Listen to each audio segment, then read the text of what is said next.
Hofstad. He's full professor of probability in Eindhoven University of Technology, and he's also the scientific director of Urandom. So apart from being one of the nicest colleagues one could wish for, he's also an excellent probabilist who received several prestigious grants and prizes, including the Prix Henri Poincaré and the Royal Davidson Prize. So today he will talk about optimal flows in random graphs. Thank you very much. Can you all hear me well? I'm not used to talking with a microphone. Normally my volume is enough, but we'll go from here. I have a story to tell you, and the story is summarized in 18 slides and 9 theorems. And I will take the 45 minutes to tell this story. And a lot of this story has been composed together with my collaborators, predominantly Shankar Bamidi and Gerard Hooghiemstra, with whom I've been working over the past years in order to prove the theorems that I will state today. And a major source of inspiration has been Piet van Michem, who was a fellow scientist at TU Delft when I was still working there. And he was very much interested in networking problems, internet, and the effect that that edge weights can have on routing problems. So that's what my story is going to be about.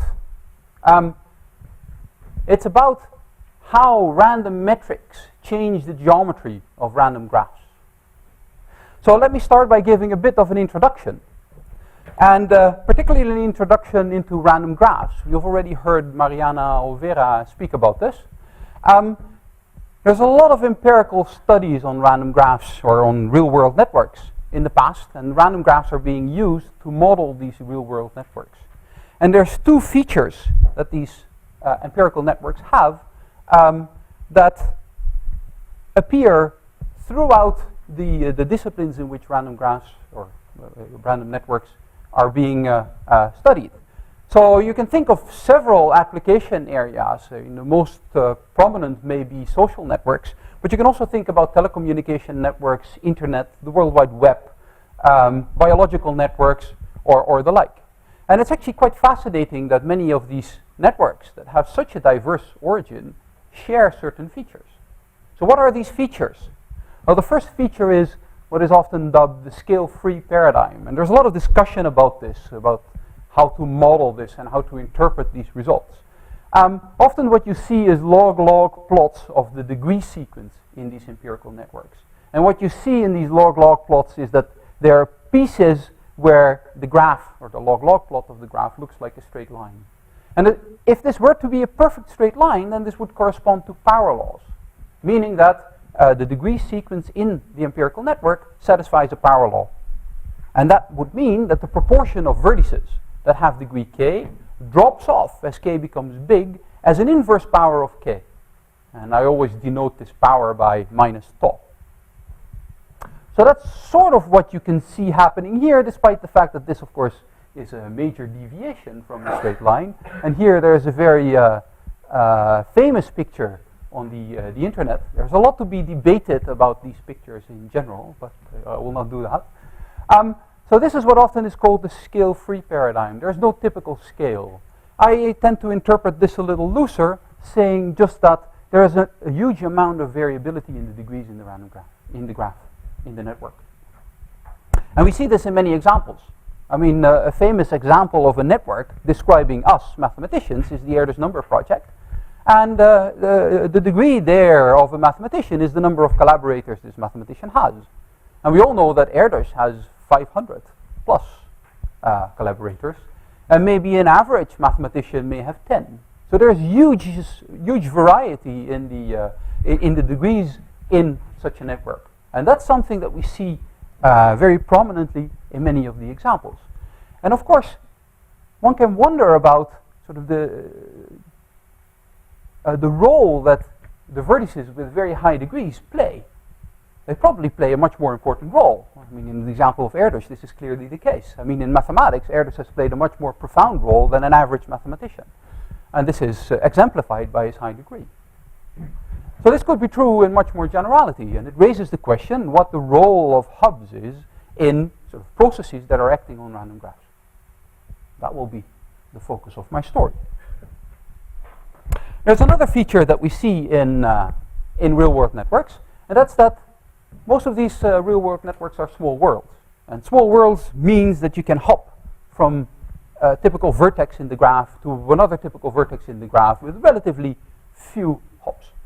So here's two examples where we see that the distance in a network of size 40,000 is at most 9, and here it's a network that is much bigger and the distance is at most 12. So this is closely related to 6 degrees of separation. On average, the conjecture is that we can connect anybody to anybody else through a chain of friends where the number of intermediary people you need is at most 6. Despite the fact that the total human population is a few billion. So distances are extremely small compared to the size of the graph. That's typically not what you see in many geometric networks. So there's something different here. So what I will be particularly interested in is what happens when we equip such a network with random edge weights. And you can think of these edge weights as either being a distance or a cost or a time, or it can have many interpretations depending on the kind of problem that you're looking at. So it's a relatively fundamental problem that has implications in all sorts of practical problems. So the example that we started out with was internet. And in internet, there are physical cables connecting routers. And of course, not all these physical cables are the same. Some are a bit thicker and some are a bit thinner. And the thicker cables probably allow for more communication, so they probably want to be used more often than the thinner cables. And one way of achieving that is by giving the cables a weight, doing shortest weight routing, because that will actually enforce that cables that have a very small weight are going to be used much more frequently than cables with a high weight. So you should really think of the weight as somehow being the inverse of the bandwidth, if you're having a telecommunication example in mind. But of course, you could also think about gossiping. So we have a gossip, a particularly juicy one, and it's trying to spread through a population, and people are telling other people. And in this case, I mean, the interpretation of the edge weight could be, suppose I know the rumor, how much time will it take me to convey that rumor to Francois? And we're going to model this in a sort of a classical probabilistic way by just assuming that everything is independent. Of course, in internet, that's probably not true, but we don't have any measurement, so I mean, you have to start somewhere. So that's our starting point. So what will we be interested in? I was already mentioning that I'm interested in the geometry of such weighted networks. And the geometry, of course, can come in many different ways. One way, for example, is the total cost or the total time it will take you to start a rumor in one place and get it to go someplace else. But you might also be interested in the number of hops that are being made along the way. Particularly if we're talking about gossips, anybody who's heard of a Chinese whisper knows that the gossip becomes much less reliable the more hops that are being made. Right? So you may want to know how many hops a gossip has gone through. So these are the two features that we'll investigate in this talk. So the key question is, how does the weight structure influence the structure of smallest weight graphs? And of course, there's one particularly prominent example that is related to my previous slide on small world networks, and that's graph distances. And graph distances you can get by giving every edge a weight 1. So it's a generalization of this principle. I mean, having all weights 1 is clearly also an IAD sequence, but I'll be interested in truly random sequences. And does anything change if you make these edge weights truly random? All right. Now this was our source of inspiration. This picture is maybe 10 years old or so, and we've spent a long time trying to understand what is in this picture. So what is this picture? I showed you these small world pictures in many real world networks. Now you can do the same in internet, and there's actually a feature that internet has, which is called traceroute, that will allow you to do this. So you can, given a source and a destination vertex, you can send a sort of a probe packet from the source to the destination and retrieve through how many edges this packet has gone. That's called trace route. And if you measure that, you get a picture like this. And this doesn't really look like the pictures I was having here. It's much flatter. It's much larger, so the average value here is 16 compared to the 6 or 7 or so that we would see before. And also, I mean, the graph looks more continuous. It almost looks like a Poisson distribution or a normal distribution. Right? It has a bit of this bell curve. It's a discrete version of it. So can we understand that? And can we understand that this maybe is related to the weight structure of the internet in this case? Okay, so that was a more high-level introduction to the talk. Now we'll introduce the key quantities of study. So we have a graph, and the graph is denoted by G, and it contains a set, it consists of a set of vertices and a set of edges. And in this talk, I'll keep life simple, and I will just talk about the configuration model. So we've already seen the directed configuration model appear in Mariana's talk. Now we'll be dealing with an undirected setting. Of course, you could also do things directly. It wouldn't make that much of a difference. The classical configuration model is undirected. And I will explain what the configuration model is, but the configuration model is nice because it gives you the flexibility to introduce hubs in a very easy way. So that allows you also to study the effect that hubs have, these highly connected individuals, the effect that these highly connected individuals have on the geometry of your graph. And that will be one of the focus points of this talk. So what will we be interested in?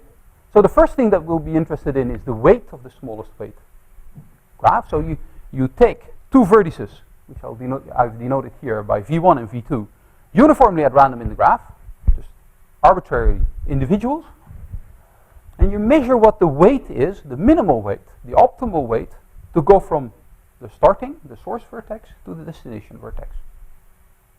So what do you have to do then? Well, you have to solve a minimization problem over all paths in your graph that connect the starting vertex, the source vertex, to the destination vertex. And you have to compute what the weight is of the graph, of that path. And that's what this is. It's a sum over the edges in the path of the weight of that edge. And that's what we're trying to optimize. Yes? No, it's an undirected graph.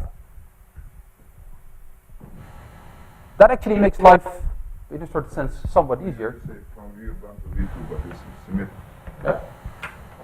Well, also given the fact that V1 and V2 are both uniform random variables, even in the undirected case, you could swap them, right? By exchangeability. So, okay. So this is one object of study, and this would correspond to the distance in the graph, in this graph that is equipped with random edge weights, so random distances along the edges. Now, we'll be particularly interested in continuous weights, and when you have continuous weights, then of course the optimal path is almost surely unique. So you can talk about the optimal path, and you can in particular investigate what the number of edges is in that optimal path. So these are the two things that we'll be interested in.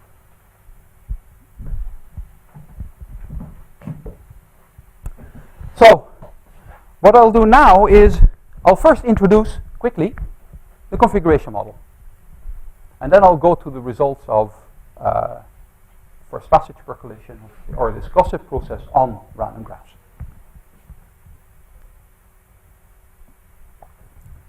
So the configuration model is interesting in many senses, one of them being that it's a very good example of the fact that citations aren't fair. So if you go back from here to there, you see that somehow time is increasing that way, decreasing that way, and also the citations are. So there's one paper that actually popularized the configuration model, and that's a paper by Newman, Strogatz, and Watts in 2001, Physical Review E, that had 2,000 citations May of 19 in Google Scholar. These numbers are actually still rising rather quickly. And the source of it is a paper, or two papers even, by Molloy and Reed from 1995, and they also have a gigantic number of citations for a math paper, 1200 now. But actually the first one who's invented it was Béla Bollabash.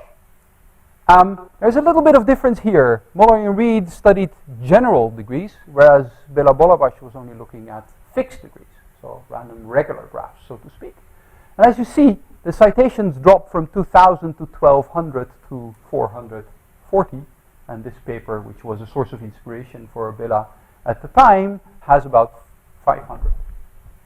So what is the reason for this? I mean, you would have expected that these citations would be higher than these, but they're not. And the reason is that Newman, Strogatz, and Watts did refer to the Molloy and Reed paper, but not to the Bollabash paper, right? So citations are unfair. Okay, so the model is a very simple model. It allows you to very generally choose a sequence of degrees and construct a random graph with those degrees. Now, for those of you who know a little bit about graph theory, it's not at all obvious that a graph will exist. Right? I mean, the sequence has to be graphical in order for there to be a simple graph that has this degree structure. We're going to ignore that issue completely. There always is a graph, even when these degrees become gigantic, if you allow for multiple edges and self-loops. Yeah? And we're just going to allow those. So this is the setting. We have n vertices, and every vertex has an integer associated to it, and that's its degree. So we can think of this as describing sort of a number of half edges that come out of a vertex, and you need to glue two half edges together in order to form an edge. Yeah? So let me draw this on the board in a very simple case. So just 5 vertices. Of course, I will be interested in very large networks. But so suppose the degree of vertex 1 is 2, the degree of vertex 2 is 1, 3, 2, 1. So now I know what the degrees are, but I still haven't connected them up. Of course, there's one rule that every graph should satisfy, is that the sum of the degrees has to be even. So I just do this basically random, so I never know. So is this even? No. Okay, then I just add one here. Yeah? So I'll be thinking about very large graphs, so adding this extra half edge at the end will actually not make any difference. Okay? So now I have a sequence. So the degree of vertex 1 is 2, the degree of vertex 2 is 1, the degree of vertex 3 is 3, the degree of vertex 4 is 4, the degree of vertex 5 is 2. And now what I want to do is pair up, or match up, the half edges in order to form edges. Now, being a probabilist, the easiest thing that I can come up with is a uniform matching.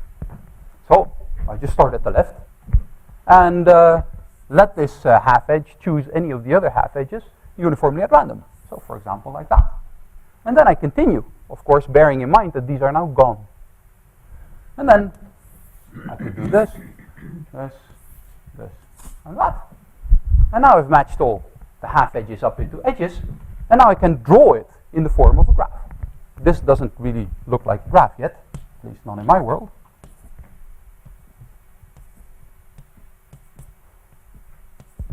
Okay, so what has happened? Vertex 1 is connected to 3. It's actually twice connected to 3. Vertex 2 is connected to 4. Vertex 3 is connected to 1 twice and to 5. Oh, sorry, 3 to 5. Vertex 4 is connected to 5 and to 2. And that's it. That's my graph. Now, of course, it could have been that, I mean, we already see one multiple edge, one pair of edges, or pair of vertices that have multiple edges. It could, of course, also have been that we would have done something like this. And then we would have had a self-loop like that. So in general, this procedure does not necessarily give a simple graph. On the other hand, these self-loops and multiple edges are relatively scarce when the graph becomes big. In fact, in many settings, if you let n tend to infinity, the number of self-loops will converge to a Poisson random variable. So there's just a bounded number of those. The number of multiple edges also converges to a Poisson random variable. But there's also just a bounded number of those. So compared to the number of edges, which grows like n, it's almost nothing. Just ignore those. Yeah? Okay. Now there's a lot of issues about this configuration model. For example, I've started from left to right. I mean, you could have started from right to left. Would that have made any difference? Or you could have started in the middle, or... Well, the nice thing is that this whole process of matching things up is exchangeable, so the order doesn't matter. You could even take some sort of a random order. So it's a nicely behaved random graph. And what is also very interesting, and that's actually the reason why Bolowash started investigating this model, is that if you condition on there not being self-loops and multiple edges, and recall that the number of multiple edges and self-loops is quite small, it's a Poisson random variable. If you condition on not having any of them, what you get is a uniform random graph with that degree sequence. So every choice has the same probability. That's actually quite nice, because it gives a very simple way of generating a uniform random graph having a certain degree. So that's the reason why the configuration model has proved so successful and has been studied so frequently. All right. Well, I will be paying special attention to situations where there are power laws. And when there are power laws, the degree drops off. The tail of the degree drops off like an inverse power of k. And this is the description once more, but now in words instead of as a picture. I think that the picture typically works much better. Now, I already mentioned that in the configuration model, you're very flexible in choosing the degrees. But if you want to prove limit theorems, you need some sort of stability for these degrees. And that's what is formulated here as degree regularity. So the canonical example that you could bear in mind is an IID sequence of degrees. This will satisfy all the restrictions that I'm going to pose. But there actually is a good reason to state these conditions a little bit more generally. For example, if you prove a result on the configuration model and you do that in a sufficiently general way for the degrees, it will be very easy to lift the result also to the Erdős-Rényi random graph. There's a whole chain of theorems that connects up the configuration model with a Poisson degree distribution to the Erdős-Rényi random graph. And the chain basically says that if you condition the Erdős-Rényi random graph on its degrees, you will have a uniform random graph with those degrees. Okay? The same is true for the configuration model. So if you condition the Erdős-Rényi random graph on its degrees, it's the same as conditioning a configuration model on being simple. And now you can pull your results proof for the configuration model through to the Erdős-Rényi random graph. But of course, in the Erdős-Rényi random graph, the degrees are not IID. So this forces you to study things in a slightly more general setting. And this is the setting that I will be assuming. So I will be looking at the empirical distribution function of the degrees. That's this Fn. It clearly depends on n. And I will be assuming that this converges as n tends to infinity. And that's the same thing as saying that if I draw a vertex uniformly at random, then the degree of that vertex converges in distribution. And this dn is actually the degree of a randomly chosen vertex. So that converges in distribution to some random variable d that has some degree distribution. Of course, if you start with IID degrees, this is just the fact that the empirical distribution function of an IID sample converges to the proper distribution function out of which you draw them, right? So this is actually a fairly reasonable thing to assume. And what you often also need is some convergence of the moments.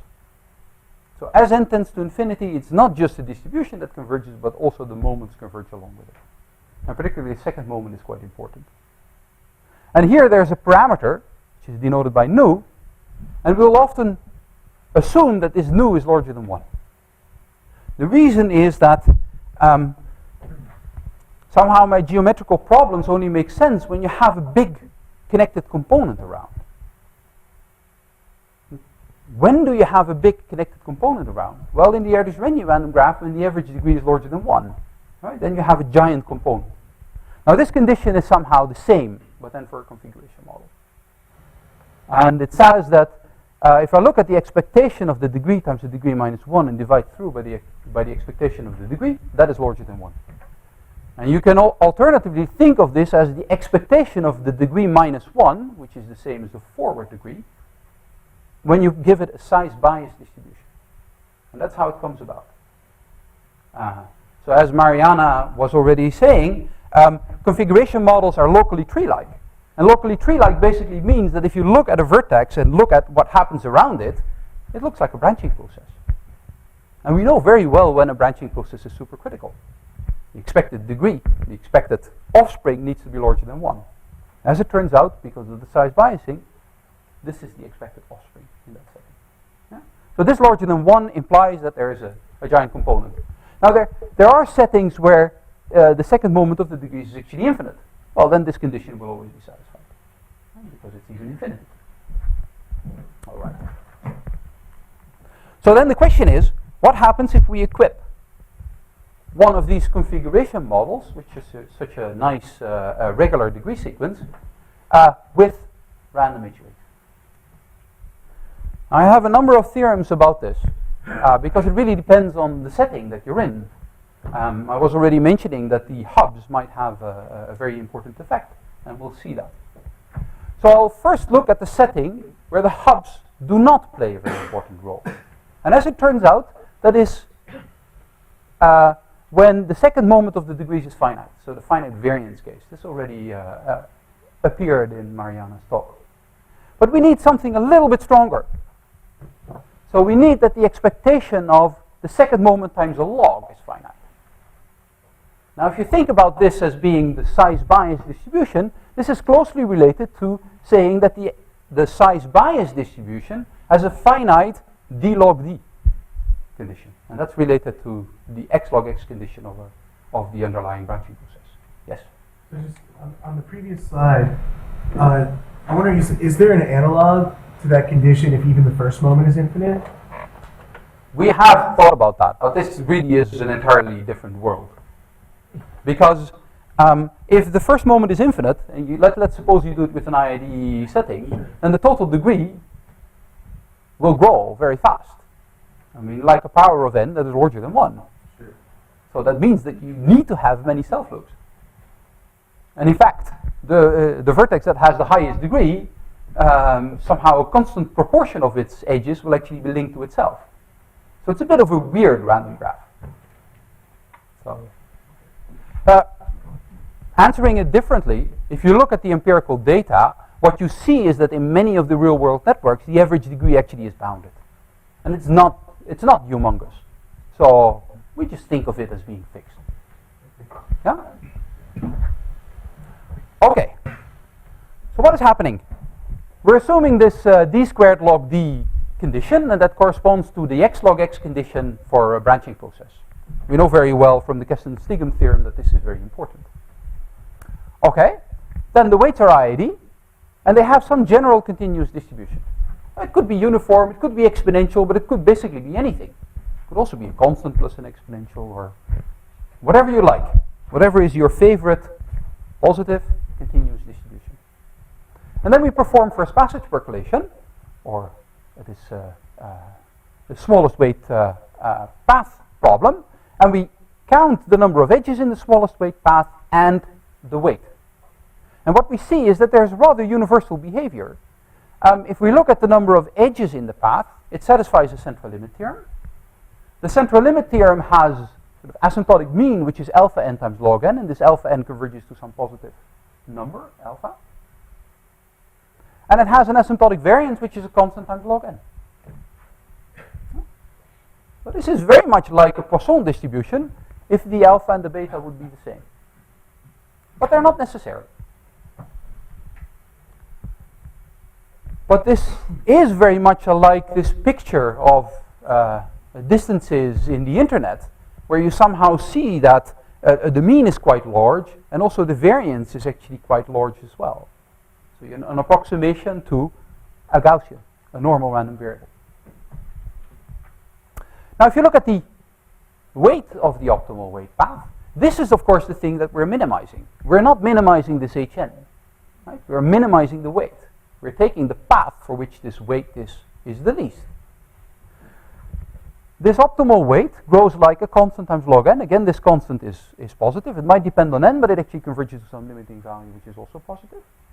So the weight of the optimal weight path grows like log n. And if you subtract that off, that becomes a tight sequence. So this converges in distribution to some proper random variable, which is continuous, and which we can describe explicitly, but it's a little bit difficult. So what you see is that irrespective of the precise properties of the general continuous distribution, you see similar scaling behavior both for the number of edges in the optimal path as well as the weight. Yes? Don't you need finite mean for the weights? No. No, and I can explain to you why that is. I mean, we're looking for the minimal path, right? So it's not so much the high values that are relevant, it's the small values. Yeah. So it's actually extreme value statistics, but then for the minimum of positive random variables. Yeah. Good question. Any other questions? Yes? It might also be interesting to know what fraction of the hubs are responsible for the weight. What fraction of the hubs? Of the hops Of the hops. Are responsible for the weights. Give you some idea of the distribution of the weights among the hops. Yeah, here it's basically all of them. So it's uniform, is what you're saying. No, it's not uniform, but every edge contributes. Equally. No, not equally, but it contributes something, something positive, and something non-negligible. And you can sort of see that, right? Because the weight is alpha times log n. Sorry, the number of edges is a constant times log n. The weight is also a constant times log n. So at least on average, they all contribute a positive amount. Yeah, but I'm thinking about the distribution of how they contribute. Yeah, this will be a continuous distribution. But I'll get back to your question on the next slide. Any other questions? Yes? Mine's the opposite of Kumar's question. Yeah. Results depend on whether your distribution vanishes at the origin or No, here they don't. Yeah, and that's actually somewhat surprising. So I'll get back to that as well. Okay. So this is the case where somehow the hubs don't play a very important role, and you see that both the number of edges in the optimal path as well as the weight of the optimal path scale in a similar way. Now suppose we're in a setting where the hubs play a very profound role. So this is the setting where tau is in between 2 and 3. That means that the degrees have infinite variance. They have finite mean, but infinite variance. And assume that they have some sort of a pretty nice power law distribution. Now in this case, the setting is much more difficult. And we actually do not know what happens. I know that the same amount of universality that was true in the previous theorem, so basically the same result is true for any continuous distribution, is false in this setting. And I'll get back to that later. And the only setting that we understand well is the setting where the edge weights are exponential. And exponential is very nice, because it turns the problem into a Markovian problem, right? This is a memoryless property of the exponential random variable. That really does help. So what happens when we have exponential distributions then? It turns out that again the hop count is of size log n, with a variance that is also of the order log n, and in fact even the constants are the same. So this really is the asymptotic limit of a Poisson distribution, with mean alpha log n. Okay? So that's one special feature. But a second special feature is maybe more interesting. And that says that if I look at the weight of the path going from between two uniform vertices, that actually converges in distribution as n tends to infinity. So that means that this routing is extremely efficient, irrespective of how large the graph is. With a bounded cost or tight cost, you will be able to get the information from one source to the destination, despite the fact that the edge weights, they have the same distribution. Right? So, I mean, if you look at here, every edge basically has weight 0. So it pays off to make a humongous detour in order to somehow catch very many small weights. That's not obvious from the statement, right? That we might have one sort of big guy and lots of very, very small guys. The majority will be very small. The only ones that are big are somehow the ones that are very close to the source or the destination. So there are indeed edges that have positive weight. So for example, the very first edge along the path will have a positive contribution to this random variable.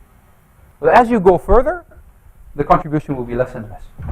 And you can see that the majority of them actually has a negligible contribution. So this exponential assumption only helps in the proof, or is it fundamental in some sense? Do you It is fundamental and it helps in the proof.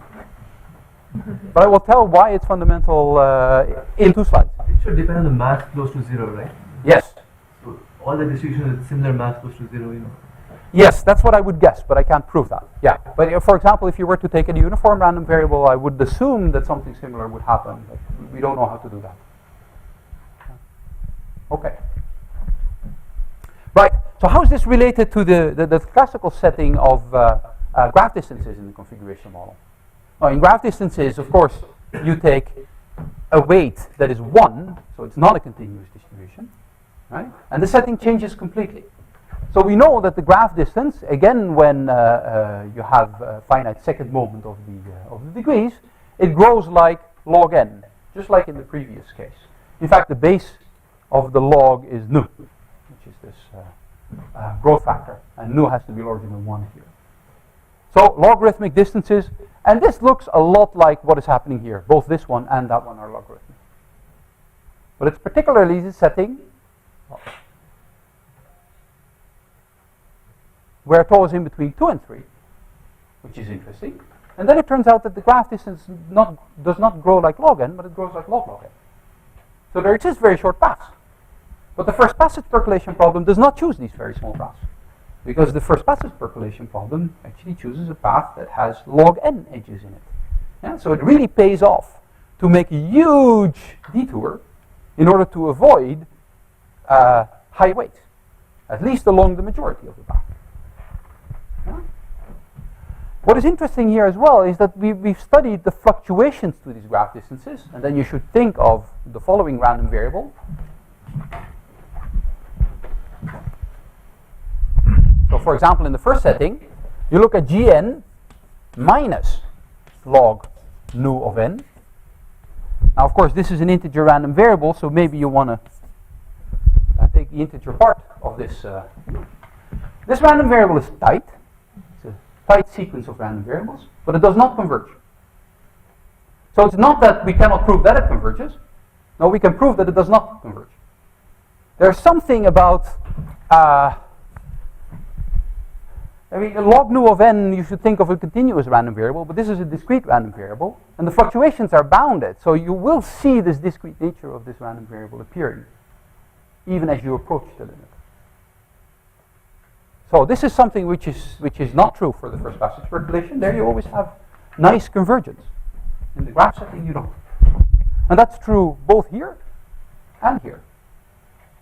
So one immediate conclusion that you can draw out of this, and this goes back to your question, is what happens with the universality classes. I mean, does, in the tau in between 2 and 3 case, does the scaling behavior really depend on the precise random variable that you choose? Well, we've seen that for exponential random variables, the distance will be logarithmic, the number of edges. If you take 1 plus an exponential, you're shifting the distribution from 1, then actually the hop count will be log n. I don't know what the constant is, but I know that it's a constant times bounded above by positive and finite constant times log n. So really the situation changes. And this, of course, I mean, it's due to the extreme value behavior. I mean, here the density is 0, very close to 0, right? So that has a dramatic effect. And here it will not pay off to take a very long detour, because you're going to pay for every edge at least one, right? Okay. Do you have any idea about how many different values you can expect in your theorem 3? So the fluctuations are bounded, so what's the range of that? Well, bounded in distributions. I mean tight. Not really. No. This distribution has infinite support.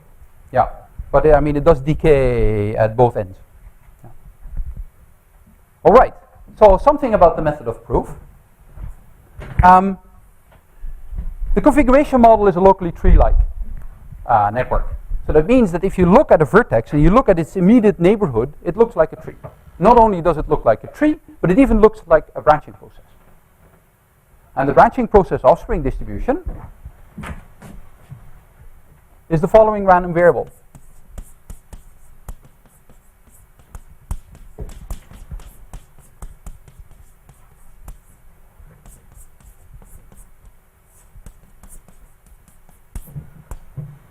So there's size biasing here, and the size biasing is very obvious. I mean, if I have a half edge and I want to connect it to a vertex that has a high degree, well, the chance is higher that I will do that, because I will choose one of its half edges with equal probability. Right? So a vertex of degree 20 will be 20 times as likely to be drawn as a vertex that has degree 10. Right? And that is the factor that comes in here. Yeah. So that's the size biasing. And apart from that, it's just a size bias distribution of the degree distribution, -1. And the -1 also has an obvious interpretation. If I want to look at how this process spreads, well, I'm eating up one of its half edges in order to connect to it. That's not going to get me anywhere. So it's only the other ones, so the degree -1, that will get me further. So that's why this is the degree distribution. The offspring distribution in my branching process approximation theorem. And if you compute the mean of this will be precisely nu. Yeah? So this explains why nu larger than 1 makes the branching process survive with strictly positive probability, and therefore the random graph will have a giant component. That's the basic idea.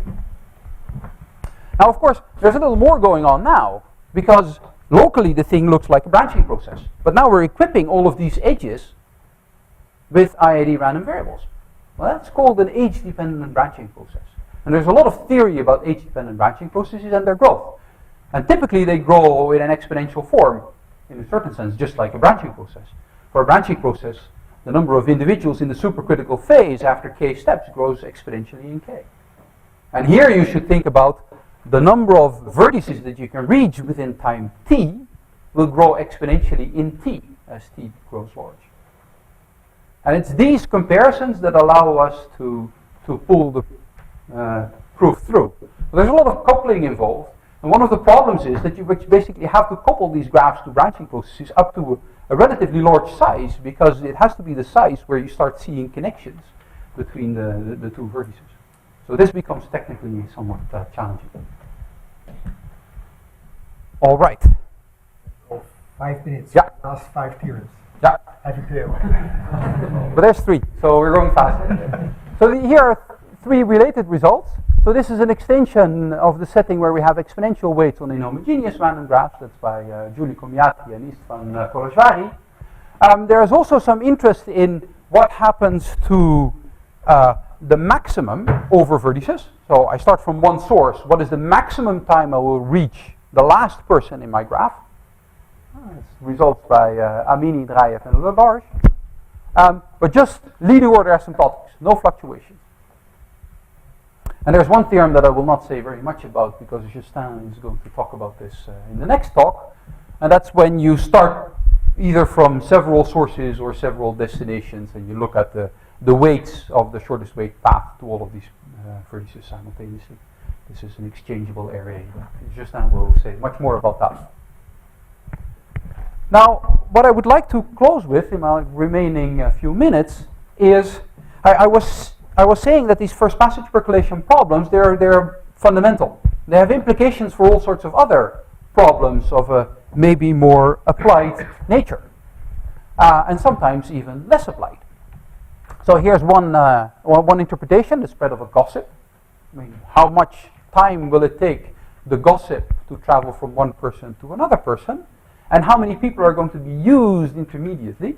So the one is the weight of the path, and the other is the number of edges in the path. Right?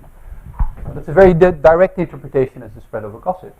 But there's many deeper relations between first passage percolation and various random graphs. And this is a very cool one by Ding, Kim, Lubetsky, and Yuval Perez in 2009 and 2010. They were looking at the barely supercritical Erdős-Rényi random graph and trying to determine what the diameter is of that, or even the typical distances.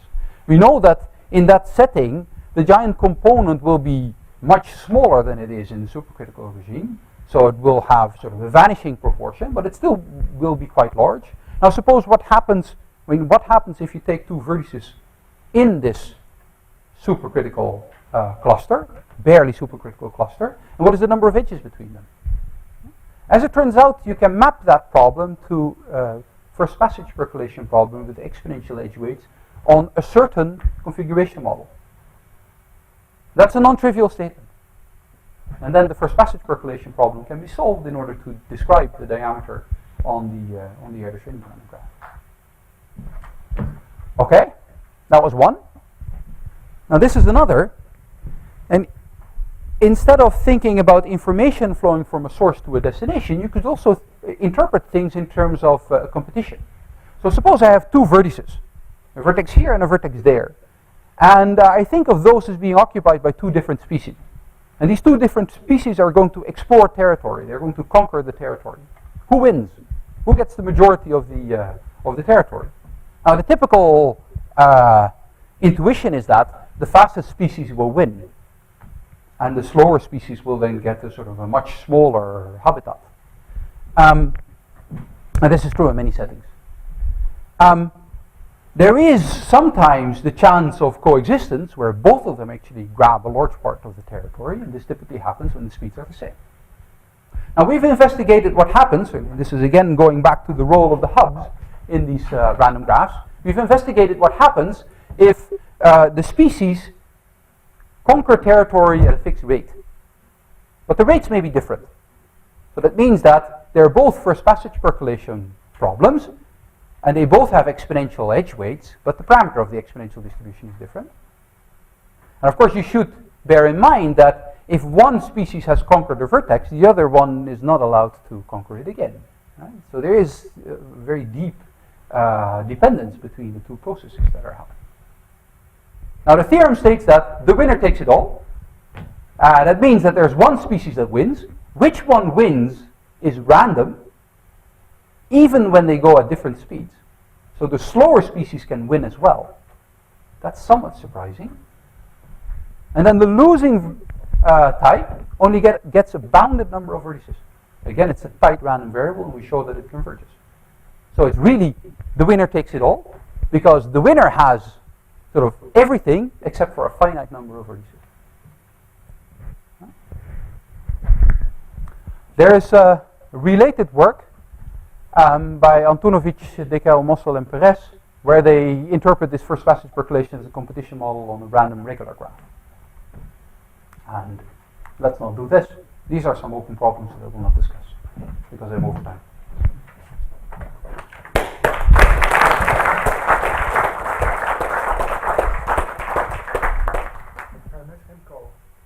Questions, comments? Does part of this extend to when you add geometry? So if you would take the random geometric graph with mean rally, which are epitates, that are certainly, I mean, there were known results of that suggest that one could extend what you do to this case, like yeah, it could be. We haven't thought about that. We did think about first passage percolation. This is work in progress. First passage percolation on a graph that has, a geometric graph that has scale-free behavior, where you somehow associate to every vertex a weight, and this weight determines how fast things spread. And some of our results may actually transfer to that setting as well. I mean, for example, we've studied this model in a percolation setting, and many of the results that are true on random graphs are also true here. And some results for long-range percolation also apply to this setting. So it somehow interpolates a little bit. So there's definitely a lot of interest in extending this kind of work to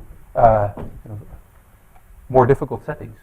I mean, even if you were to just look at the hypercube, it's not clear what is happening there. It's a difficult problem.